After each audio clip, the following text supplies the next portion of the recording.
Caros irmãos, queridas irmãs, a igreja tradicionalmente celebra 3 missas no Natal. No missal atual existe uma 4ª missa, que é a missa da vigília, que foi acrescentada por motivos pastorais, porque nem sempre é possível celebrar a missa da noite no horário mais adequado, então, para os lugares onde se celebra uma missa um pouco mais cedo, na véspera, se acrescentou também a missa da vigília. Mas, tradicionalmente, são 3 missas e até os padres têm nesse dia autorização para celebrarem 3 missas: a missa da noite, a missa da aurora e a missa do dia. E nessas missas nós celebramos os 3 nascimentos de Cristo. Na missa da noite, o nascimento de Jesus no tempo, na história. Nascido da Virgem Maria, ele se fez homem, ele se encarnou. Assumiu aspecto humano, a carne humana. Então, é isso que nós celebramos na missa da noite, é esse aspecto do mistério do Natal que nós celebramos. O Filho eterno de Deus nascido no tempo. Na missa da aurora, que nós celebramos agora há pouco lá na comunidade São Benedito, o momento mais apropriado para essa missa seria de madrugada, antes do nascer do sol. Por isso é a missa da aurora. Só que aqui no Brasil, nós estamos no verão, o sol nasce cedo, 5 horas da manhã o sol já está bem brilhante. Então nós teríamos que celebrar essa missa 4 horas da manhã. Acho que não viria muita gente. Então nós celebramos às 7 horas. Mas nessa missa da aurora, a igreja faz memória do nascimento de Cristo nas nossas almas.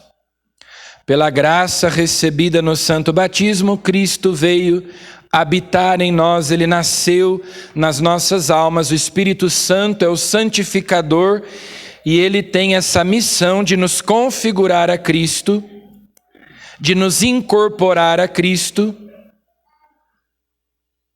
A esperança da glória, como diz São Paulo, Cristo em nós. O Espírito Santo vai gerando e formando Cristo em nós. As nossas almas, quando em estado de graça, estão grávidas de Deus, como a Virgem Maria. Cristo habita nela, na nossa alma. E então, nessa missa da aurora, nós lembramos do mistério do nascimento de Cristo na nossa alma. Eu vivo, mas não eu, é Cristo que vive em mim. O Espírito Santo vai gerando e formando Cristo em nós até a estatura do homem perfeito, Cristo, até que nós sejamos um com Ele. Na missa da noite, como eu disse, Cristo que nasce no tempo, na história. Deus que se faz homem e pisa o nosso chão. Nesta missa do dia que nós estamos celebrando agora, a igreja lança um olhar sobre o nascimento de Cristo na eternidade.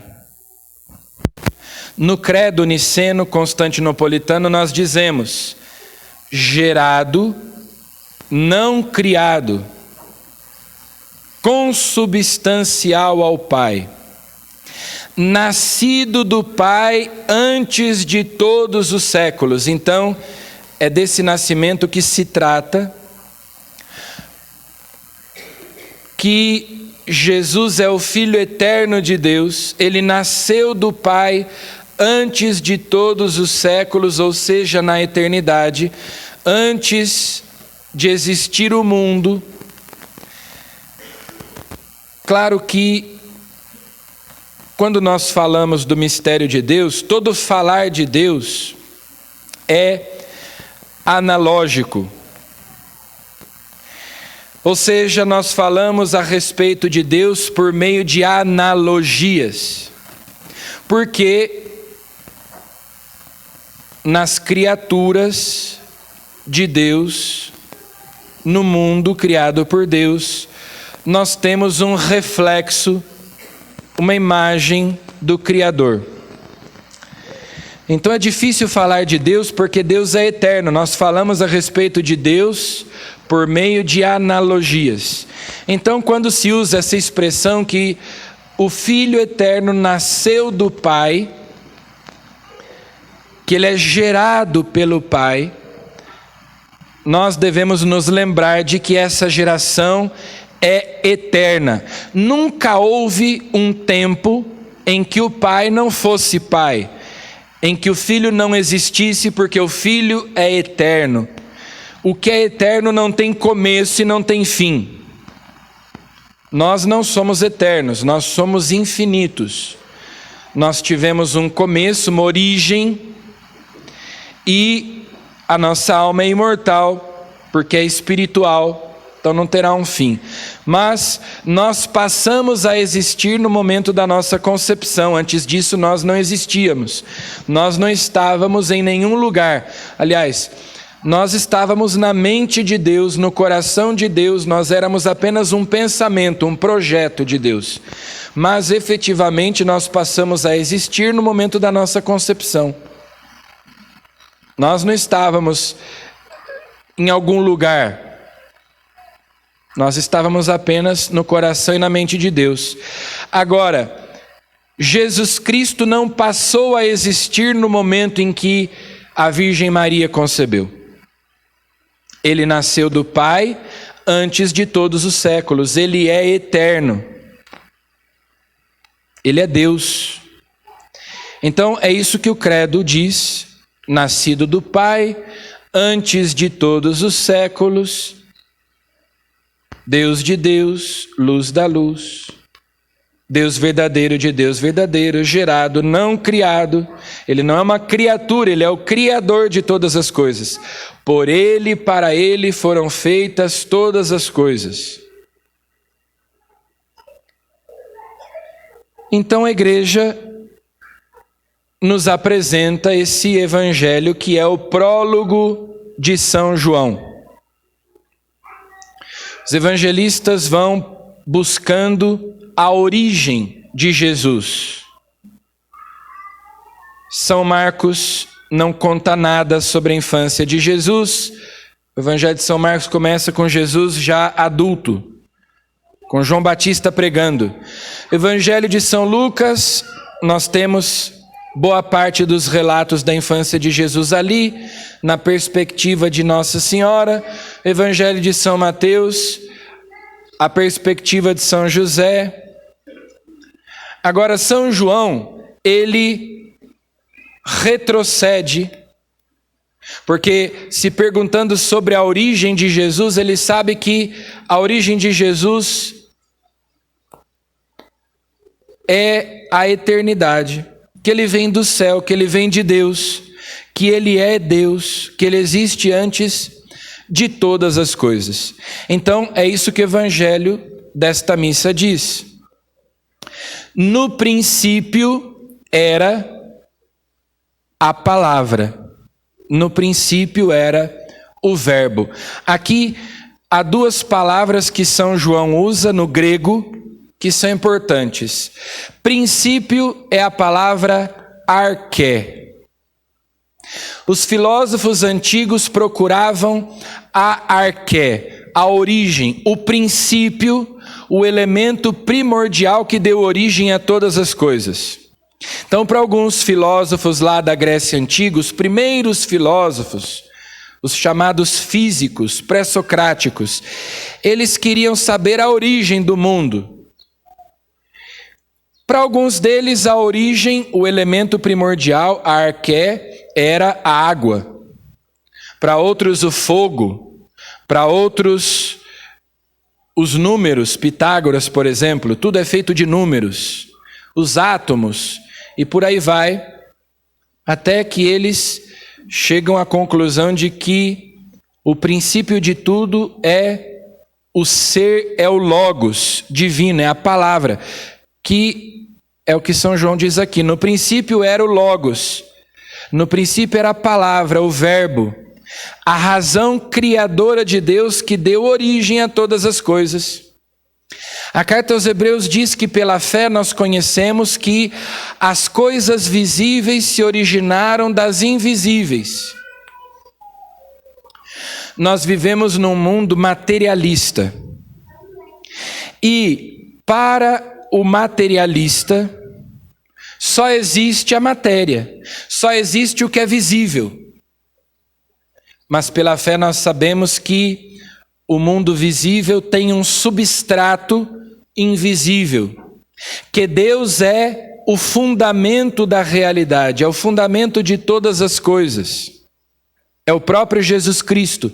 Lá na carta aos Colossenses, São Paulo diz que é nele, por ele e para ele foram feitas todas as coisas, tudo foi criado por meio dele, como diz o Evangelho de hoje, sem ele nada foi feito, porque ele é a palavra, ele é o Logos.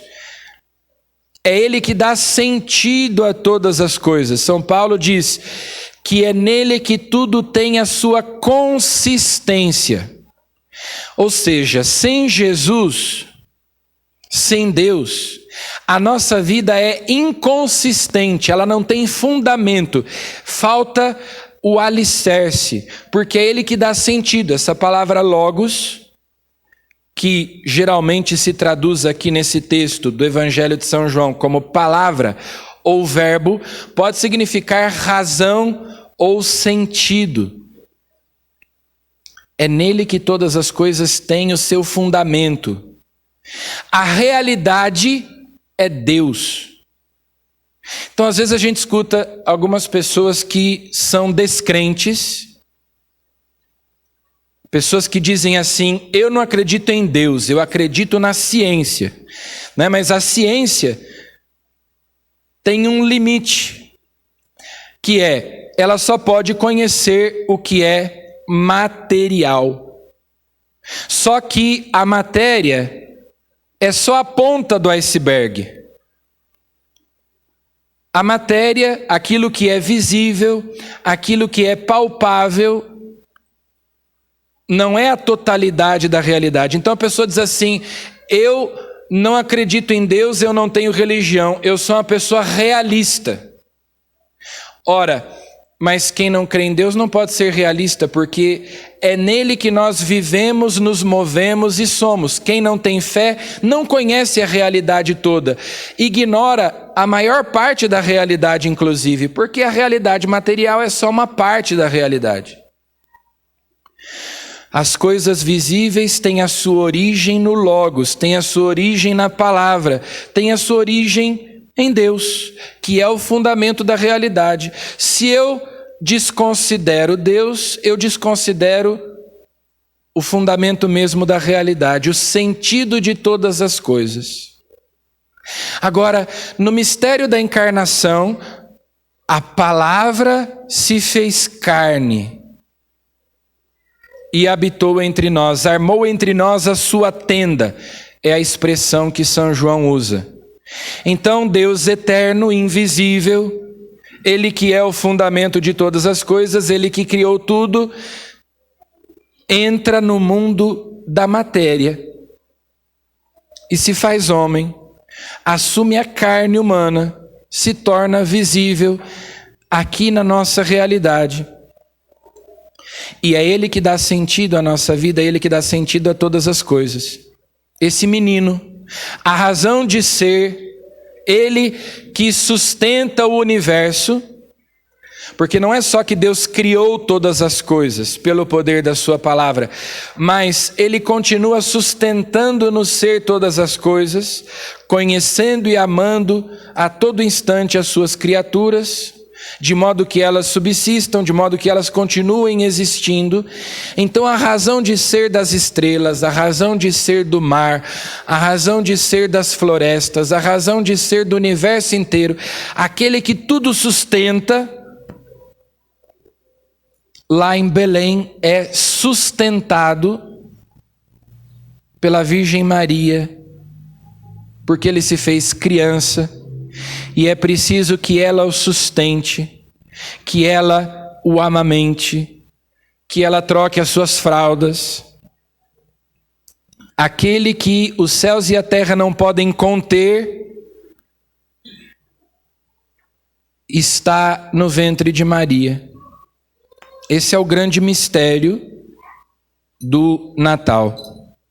E Jesus, então, como gostava de dizer o Papa João Paulo II, que ele é o rosto divino do homem e o rosto humano de Deus. Jesus nos revela, porque ele é Deus e homem verdadeiro, ou seja, ele é Deus de verdade e ele é homem de verdade. Às vezes alguém diz assim, né? Seja homem. Ser homem de verdade é ser como Jesus. Et homo. Foi o que disse Pilatos. Eis o homem. Ele é o homem perfeito. Então Jesus, que é o Logos, que é o sentido de tudo, ele nos revela o mistério de Deus e nos revela também o mistério do homem. Ele me revela quem é Deus e ele me revela quem eu sou.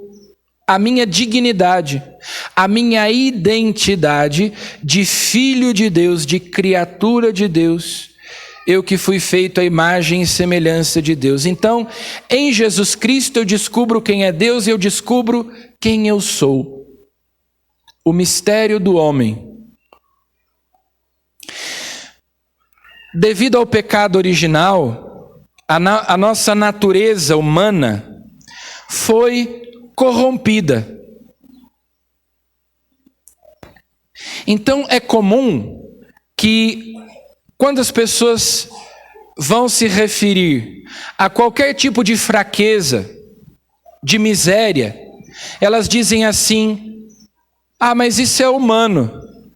Então, por exemplo, alguém comete um adultério, alguém rouba, alguém mata,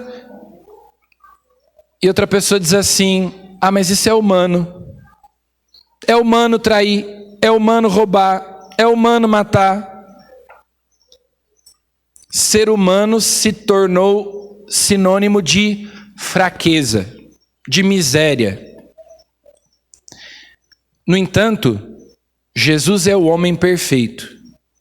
Ele nos revela a nossa alta dignidade e, ao se fazer homem, ele nos eleva acima dos anjos. Vejam que a segunda leitura de hoje, tirada da carta aos Hebreus, diz assim, que nós, seres humanos, fomos criados abaixo dos anjos. Os anjos são espíritos puros, então eles têm, por natureza, uma dignidade superior à do homem. Por natureza, os anjos têm maior dignidade, são criaturas mais perfeitas do que nós, porque são espíritos puros. Assim como Deus, que é um espírito perfeitíssimo e eterno. Os anjos não são eternos. Deus é eterno. Os anjos foram criados por Deus, mas são espíritos puros, então a dignidade dos anjos é superior à nossa. Mas a carta aos Hebreus, na segunda leitura de hoje, diz que quando o Filho se fez homem, ele então elevou a humanidade a uma dignidade acima dos anjos, porque Deus disse aos seus anjos que eles devem adorar o Filho de Deus feito homem. Inclusive, essa é até uma controvérsia teológica, que alguns padres da igreja são da opinião de que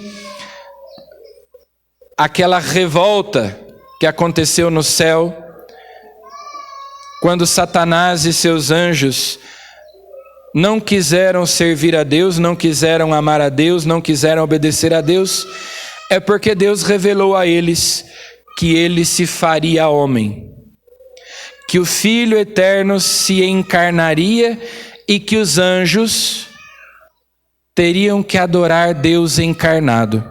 Portanto, adorar um homem. E Satanás e os anjos apóstatas consideraram isso uma humilhação. Nós, espíritos puros, termos que nos ajoelhar diante de um ser humano e adorá-lo como Deus. E por isso eles se rebelaram. Então, o Filho eterno, quando se fez homem, nos elevou acima dos anjos, e assim ele nos revela a nossa grande dignidade. Ser homem, ser humano, não é ser desprezível. Ao contrário, Jesus nos revela a nossa grande dignidade, a nossa vocação, o aspecto mais elevado da nossa dignidade enquanto seres humanos é a nossa vocação à comunhão com Deus, a nossa participação na vida divina. Foi para isso que Deus nos criou. E esse é o sentido da nossa vida. Jesus é o sentido da nossa vida. Nós existimos para adorá-lo. Nós nascemos para conhecê-lo, amá-lo e servi-lo.